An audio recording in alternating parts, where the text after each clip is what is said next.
In this problem, we are asked to write an equation in slope-intercept form. Keep in mind, slope-intercept form is the format y equals mx plus b, where the letter m represents the slope and the letter b represents the y-intercept. That's why this is called slope-intercept form, because when a variable y is isolated, when you have y by itself, you're able to identify the slope and the y-intercept. Therefore, the name slope-intercept format. Okay, so in order to use this format, that means we got to find the slope and the y-intercept. And keep in mind, in this case, they gave us a point, and this is the coordinate of the point. And if you're looking for the y-intercept in terms of a point, it would have this format. It would be the letter x and y, so that's the point format. But the value for x would be 0, and then you'd have some other number here. That's what a y-intercept looks like. And if you want a visual of that, here's the x-axis, here's the y-axis. A y-intercept is where the location of the point, where it crosses the y-axis, is the location of that point. And that's why x is always 0 on the y-axis. So any point that's a y-intercept will have 0 for this value. So you can see here, this point is not a y-intercept, but we do have the slope. So since I don't know the y-intercept and I do have the slope, I'm going to first start off with another format, and this format is called point slope. So similar to this, we call this slope-intercept form because you're able to identify the slope and the y-intercept. Point slope means you're able to identify the point and the slope in the equation, and it has this format: y minus y1 m parentheses x minus x1, where the x1 and y1 is a point on the line, that would be this point over here. That's the point on the line, right? Because the line passes through this point. And then we need to know m, where m is the slope, and they gave us the slope. So that's why I'm going with this format, because I know the point and the slope. So I'm going to substitute. I'm going to have to replace this y1, the x1, and the m. Once I replace those, I will have my equation.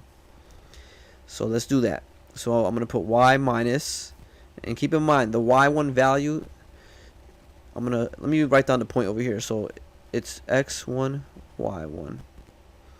And the point they gave us is -1, -2. So you can see my x1 is -1, and the y1 is going to be replaced with -2. So for the y1 value, I'm going to put -2 in place of that. And be careful, because a lot of people mess up with the minus signs. Minus a negative, right? This minus sign here does not take into account the value of the number. So be careful with that step there.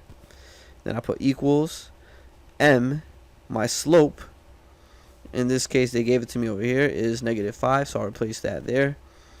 And then copy the parentheses, x minus, and then the x1 value. How much was x1? x1 is right here. It's -1, so I'll put -1 there. Close up the parentheses, and that's my equation in point slope form. And I'm just going to simplify it real quick. So I'm going to do minus a negative here. I could rewrite that as addition. Then I got -5 parentheses, and the same again, x minus -1. I could rewrite that as x plus 1. So that's a simplified format. Now notice that they ask you to write it in slope-intercept form. So they want it here, slope-intercept form. So it should look like this, meaning you got to solve for y. You got to get y by itself. And notice here, I have a +2 on this side, which I don't want there. So I'm going to rewrite this equation. So step 1, the first thing I'm going to do, I'm going to distribute the -5 here. And I'm going to get y plus 2 equals -5 parentheses. Whoops, forgot to distribute. So -5 times x is -5x. -5 times +1 is -5. And I have one more step. I'm going to subtract 2 to both sides. So cancel out these, and I get y equals -5x. And then -5 minus 2 is -7. And you can see here, this is my equation of the line. that passes through the point -1, -2, and it has a slope of -5. And this is written in slope-intercept form. And there you go, that's it. Let's look at one more example. So this slope was it was an integer, so it's not a fraction. Let's look at one that has a fraction in it. And then let's do this one here. So same thing, I have a point that was given, and they gave me the slope. And they want the equation in slope-intercept form, which means it should look like that: y equals mx plus b in the final step.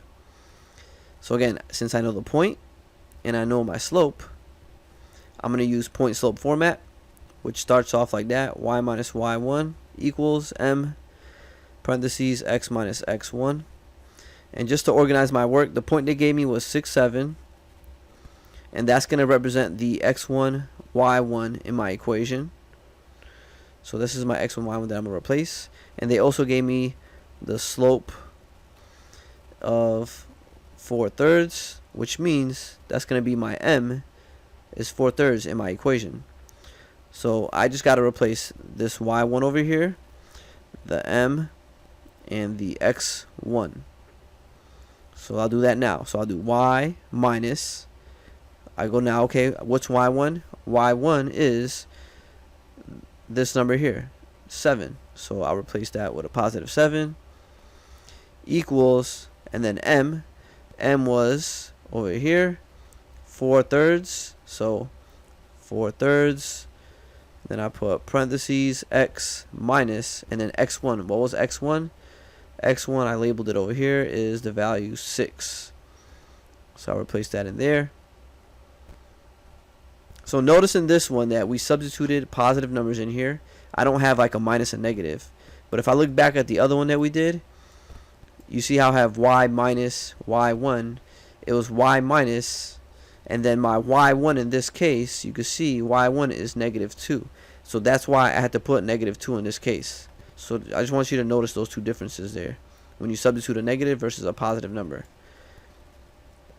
Alright, so finishing this off, it's not done because they want it in this format, slope-intercept form, which means I got to solve for y now. So step 1, I'm going to have to distribute. So y minus 7 equals, so I got to multiply these two. 4/3 times 1x is just 4/3 x. And then 4/3 times 6. I'll do that work over here on the side. 4/3 times 6. That's the same thing as saying 4/3 times 6/1. And I know that I could divide each of these by a factor of 3. So 6 divided by 3 becomes 2. 3 divided by 3 becomes 1. And now I'm going to multiply, and I get 4 times 2 in the numerator. So up top, 4 times 2 is 8. At the bottom, 1 times 1. So my denominator becomes 1. And then 8 divided by 1 is 8. So 4/3 times 6 is 8. So I'm going to get minus 8 over here. And then the last step, to get y by itself, add 7 to both sides. So we get y equals 4/3 x minus 1. And that is called slope-intercept form. So now we have the line. It passes through the point 6, 7, and it has a slope of 4/3. Alright, so I hope these two examples help out, and good luck.